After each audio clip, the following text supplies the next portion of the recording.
la mayor obra de ingeniería hecha por el ser humano moderno, el buque Titanic, al que llamaron el insumergible, el que ni Dios podía hundir, se hundió en su primer viaje inaugural. Y como siempre, la historia la conocemos por las películas, en este caso, muchas y muy taquilleras, quedando todo en una simple y romántica historia de amor. Pero algo no cuadra en esta historia, y es pura física. La versión oficial dice que el Titanic rozó, que no chocó, contra un iceberg, que le produjo al pasar una brecha en el casco de 120 metros de largo. Pero el hielo submarino de un iceberg jamás puede producir una grieta así en un casco de acero de doble plancha de 2,5 centímetros. Y al investigar un poco el tema, comienzan las sorpresas que no son tan conocidas. El Titanic tenía un hermano gemelo, pero menos lujoso, que se llamaba Olympic, fletado unos meses antes, los dos propiedad de J.P. Morgan. El Olympic, ya funcionando y capitaneado por el mismo capitán Smith, que sería después el capitán del Titanic, tuvo un duro accidente con un buque de guerra inglés, lo que le causó daños estructurales graves e irreparables que lo convertían casi en producto de desguace.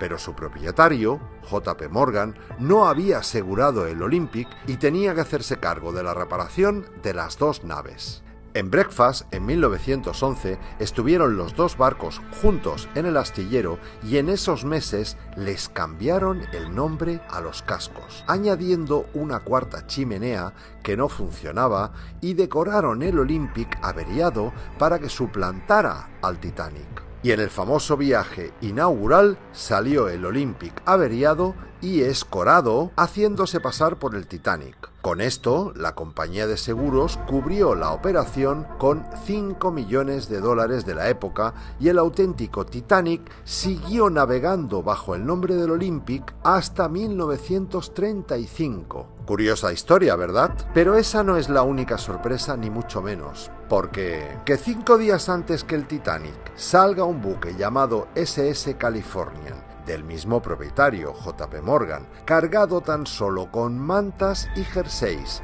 y que se quede anclado en el punto donde iban a ocurrir los hechos, es curioso.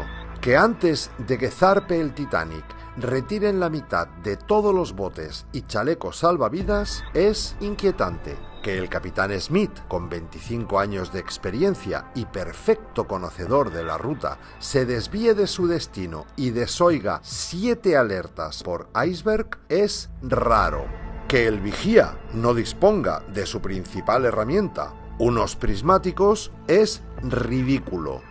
Que la radio del barco deje de funcionar unas horas antes es improbable. Que se equivoquen y lancen bengalas blancas, que significan celebración, en lugar de bengalas rojas, que son la señal de SOS, es tonto. Que en un viaje inaugural cargado de periodistas nadie hiciera ni una sola foto de la tragedia es absurdo. Pero que el hielo corte el acero es imposible, pura física. Y bueno, pensaremos, ¿todo este montaje para hacer una trampa a la compañía de seguros? No, desde luego. Lo que aquí se estaba jugando era la creación de la Reserva Federal, donde la mitad de los grandes hombres de negocios del momento, como las familias Rockefeller, Rothschild, Morgan, etc., estaban a su favor. Pero la otra mitad, las familias Aston, Guggenheim y Strauss, lo veían como una auténtica locura. Pues bien, los que estaban a favor, como J.P. Morgan, como dueño y a pesar de ser el viaje inaugural de su barco, deciden a última hora no embarcar tanto él como unos 50 amigos suyos y miembros de la naviera, llegando algunos de ellos a dejar sus enseres personales y personal de servicio dentro. Y murieron, casualmente, todos aquellos que estaban en contra de la creación de la Reserva Federal. Al año siguiente, 1913, y sin oposición, se reunieron los banqueros supervivientes y crearon la Reserva Federal. Y al año siguiente, 1914, se inició la Primera Guerra Mundial, financiada en sus dos bandos por la propia Reserva.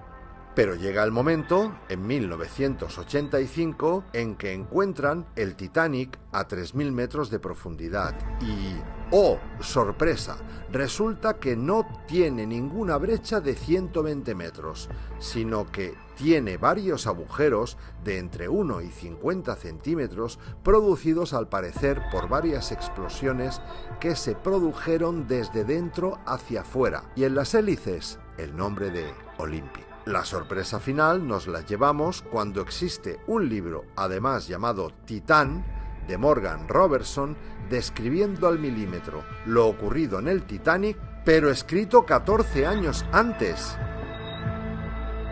Bueno, a ver si ahora alguna productora se digna a hacernos una película más creíble sobre lo que pasó, a fin de disiparnos las grandes dudas que tenemos todos sobre el hundimiento del Titanic.